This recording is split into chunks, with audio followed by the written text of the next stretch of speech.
1973 में रिलीज हुई फिल्म जंजीर न सिर्फ अमिताभ बच्चन के लिए मील का पत्थर साबित हुई, बल्कि सलीम जावेद और प्रकाश मेहरा के लिए भी सफलता के नए द्वार खोल गई थी।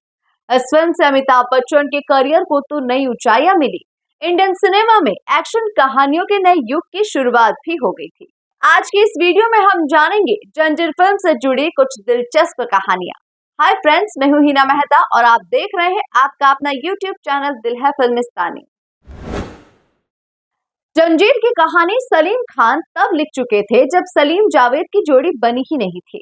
इस कहानी को उन्होंने पुलिस और पठान नाम से लिखा था और धर्मेंद्र को ये कहानी बहुत ज्यादा पसंद आई थी और उन्होंने इसे सलीम खान से खरीद भी लिया था। सलीम खान के पिता पुलिस विभाग में थे, इसलिए एक पुलिस अफसर को हीरो बनाने में उनकी दिलचस्पी कुछ ज्यादा ही थी और इसके लिए वो पुलिस और अपराध से संबंधित कई सारे फैक्ट्स भी लेकर आए थे। धर्मेंद्र को ये कहानी बहुत ही ज्यादा पसंद आई थी और वो अपने प्रोडक्शन में इस फिल्म को बनाना चाहते थे, लेकिन कई फिल्मों में वे बहुत ही ज्यादा व्यस्त थे और फिल्म बनाने के लिए समय निकाल ही नहीं पा रहे थे। इस दौरान सलीम जावेद की जोड़ी बनी और राजेश खन्ना की हाथी मेरे साथ लिखने का ऑफर उन्हें मिला और फिल्म बहुत बड़ी हिट रही और सलीम जावेद को बतौर राइटर फिल्म इंडस्ट्री में अच्छी पहचान मिली। इसके बाद सलीम जावेद की एंट्री जीपी सिप्पी के प्रोडक्शन में हो गई। यहाँ उनकी लिखी सीता और गीता गोल्डन जुबली फिल्म बनी।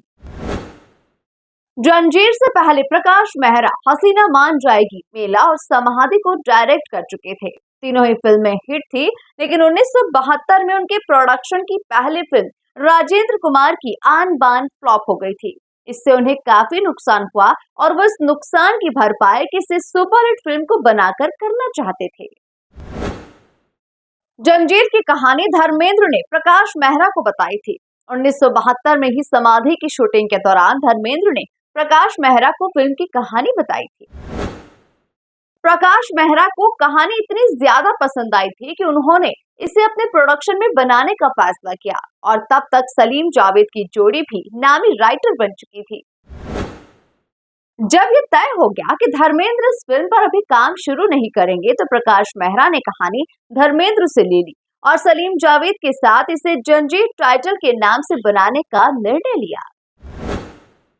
धर्मेंद्र के फिल्म नहीं कर पाने पर प्रकाश मेहरा ने सबसे पहले लीड रोल के लिए दिलीप कुमार से संपर्क किया, लेकिन दिलीप कुमार को पुलिस ऑफिसर विजय खन्ना वाली भूमिका में बहुत ज्यादा स्कोप नजर नहीं आया और उन्होंने फिल्म करने से मना कर दिया था। एक इंटरव्यू में सलीम खान ने बताया था कि बाद में दिलीप साहब को इस फैसले पर बहुत ही ज्यादा अफसोस भी हुआ था। दिलीप साहब ने बेजू बावरा, प्यासा, जंजीर फिल्म को ठुकराने पर अफसोस जताया था। जंजीर के समय तक वे हल्के फुल्के रोल करना चाहते थे, जबकि विजय खन्ना का रोल एक गंभीर किस्म के पुलिस ऑफिसर का था, जिसमें उन्हें ज्यादा स्कोप नजर ही नहीं आया था। प्रकाश मेहरा ने इस रोल के लिए देवानंद से भी संपर्क किया, क्योंकि उन्होंने उनकी काला पानी फिल्म देखी हुई थी, लेकिन देवानंद ने इसमें खास दिलचस्पी नहीं दिखाई। दरअसल ये वो दौर था जब राजेश खन्ना सहित तमाम एक्टर रोमांटिक फिल्में कर रहे थे, जिनमें हीरो पर कई गाने फिल्माए जाते थे। देवानंद को लगा कि ये कैसा हीरो जिसे हंसाने के लिए प्राण को गाना गाना पड़ेगा। उन्होंने फिल्म में 3-4 गाने डालने की मांग की, लेकिन प्रकाश मेहरा जब नहीं माने तो उन्होंने फिल्म ही रिजेक्ट कर दी थी। प्रकाश मेहरा राजकुमार के पास भी गए थे। राजकुमार को विजय खन्ना का रोल बहुत पसंद आया। उन्होंने कहा कि वो माहिम इंस्पेक्टर थे, इसलिए पुलिस इंस्पेक्टर का रोल जरूर करेंगे, लेकिन उस वक्त में चेन्नई में मुमताज के साथ एक फिल्म की शूटिंग में बिजी थे और उनकी शर्त थी कि शूटिंग चेन्नई में ही हो। प्रकाश मेहरा इसके लिए राजी नहीं हुए, क्योंकि कहानी मुंबई की थी, इसलिए शूटिंग भी मुंबई में ही करना चाहते थे।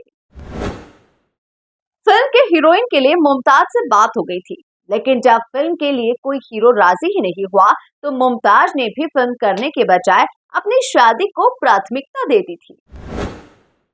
जब 4 बड़े स्टार इस रोल को नहीं कर रहे थे, तब सलीम जावेद ने प्रकाश मेहरा को अमिताभ बच्चन का नाम सुझाया, सलीम जावेद अमिताभ बच्चन की बॉम्बे टू गोवा फिल्म देख चुके थे और उन्हें लग रहा था कि इस रोल के लिए वो एक बेहतर एक्टर साबित हो सकते हैं। सलीम खान के सुझाव पर प्रकाश मेहरा उन दोनों के साथ बॉम्बे टू गोवा देखने गए। फिल्म में अमिताभ बच्चन और शत्रुघ्न सिन्हा का फाइट सीन है। इसी फाइट सीन को देखकर प्रकाश मेहरा इम्प्रेस हो गए थे और उन्होंने कहा कि हमारा हीरो इसी ही तरह से टांगे उठाकर मारेगा। अमिताभ बच्चन को साइन करने में कई सारी दिक्कतें थी क्योंकि अमिताभ बच्चन तब तक 11 फिल्में फ्लॉप देकर फ्लॉप हीरो का टैग लेकर बैठे थे। इसीलिए उन्हें फिल्म में लेने से पहले वितरकों के द्वारा फिल्म न खरीदने का डर भी था। साथ ही अमिताभ के नाम पर कोई टॉप की एक्ट्रेस भी राजी नहीं होती। इसी के बावजूद प्रकाश मेहरा ने यह फिल्म अमिताभ बच्चन के साथ बनाने का ही निर्णय लिया था। हालांकि अमिताभ को लेने पर प्रकाश मेहरा को कई आलोचनाओं का सामना भी करना पड़ा था। वहीं अमिताभ बच्चन खुद भी बहुत ही नर्वस थे। एक इंटरव्यू में प्रकाश मेहरा ने बताया था कि लगातार फ्लॉप हो रही फिल्मों के कारण अमिताभ बहुत ही ज्यादा परेशान हो रहे थे। उन्होंने प्रकाश मेहरा से कहा था कि अगर ये फिल्म भी फ्लॉप हो जाती है तो वो अपने घर इलाहाबाद लौट जाएंगे। और इस पर प्रकाश मेहरा ने अमिताभ बच्चन को कहा कि मेरी सोचो, क्योंकि मेरा तो सब कुछ तबाह ही हो जाएगा। फिल्म के स्टार कास्ट को बैलेंस करने के लिए पठान के रोल में प्राण को लिया गया और एक्ट्रेस के लिए जया भादुरी को फिल्म में लेने का सोचा गया।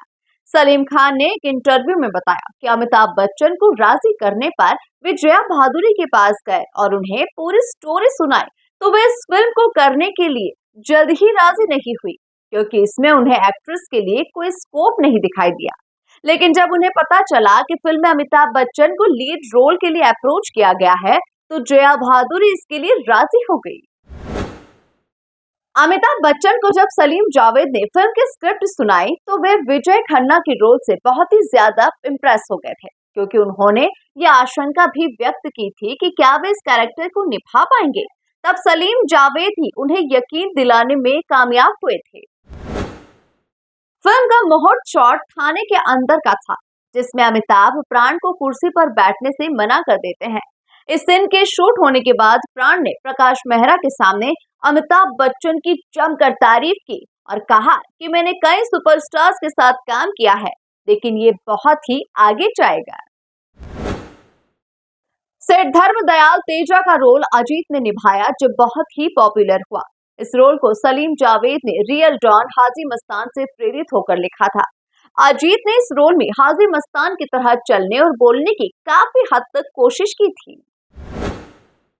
फिल्म का प्रीमियर शो कोलकाता में रखा गया था जिसमें प्रकाश मेहरा, अमिताभ बच्चन मौजूद थे और इस फिल्म को देखने आए पब्लिक थिएटर में अंदर जाते वक्त प्राण के नारे लगा रही थी। लेकिन फिल्म खत्म होने के बाद जब बाहर निकली तो सबकी जुबान पर अमिताभ बच्चन का नाम था। अमिताभ की जबरदस्त डायलॉग डिलीवरी, एक्शन और एक्टिंग के दर्शक कायल हो गए और अमिताभ का दौर शुरू हो गया। उनकी छवि एंग्री यंग मैन के तौर पर छा गई जो आज तक कायम है। कोलकाता में फिल्म पहले ही दिन से रफ्तार पकड़ चुकी थी लेकिन मुंबई में 4 दिन के बाद फिल्म उठी और उसके बाद थिएटर के बाहर दर्शकों की लंबी लंबी कतारें देखने को मिल रही थी।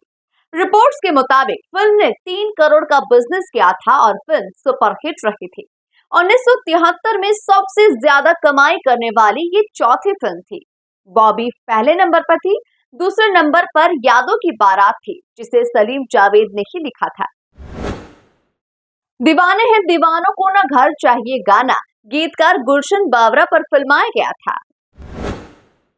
इस फिल्म के बाद अमिताभ ने करीब 22 फिल्मों में अपना नाम विजय रखा। सलीम जावेद की लिखी 10 फिल्मों ने उनके एंग्री यंग मैन की छवि को और भी निखार दिया। वहीं प्रकाश मेहरा के साथ 6 और फिल्मों में अमिताभ बच्चन की जोड़ी चमकती हुई दिखाई दी। लेकिन जंजीर के बाद सलीम जावेद की लिखी और प्रकाश मेहरा की डायरेक्ट की हुई कोई भी फिल्म अमिताभ के साथ नहीं आई। जंजीर के रिलीज होने के 40 साल के बाद 2013 में इस फिल्म का इसी नाम से रीमेक बना। अपूर्व लाखिया के निर्देशन में यह फिल्म साउथ सुपरस्टार रामचरण के साथ बनी जिसमें प्रियंका चोपड़ा भी मुख्य किरदार में थी। तेलुगु में इस फिल्म को तूफान नाम से रिलीज किया गया था। बॉक्स ऑफिस पर जंजीर का रीमेक कोई खास कमाल नहीं कर सका था। तो ये थी जंजीर से जुड़ी कुछ दिलचस्प कहानियां। इसी तरह भारतीय सिनेमा की महान फिल्मों की दिलचस्प कहानियां आप तक हम पहुंचाते रहेंगे। तो फ्रेंड्स, आज का ये वीडियो आपको कैसा लगा हमें कमेंट बॉक्स में जरूर बताएं। साथ ही इस वीडियो को लाइक और शेयर करना बिल्कुल ना भूलें। और हाँ, अगर आपने अभी तक हमारे चैनल को सब्सक्राइब नहीं किया है तो प्लीज जल्द ही कर लीजिए।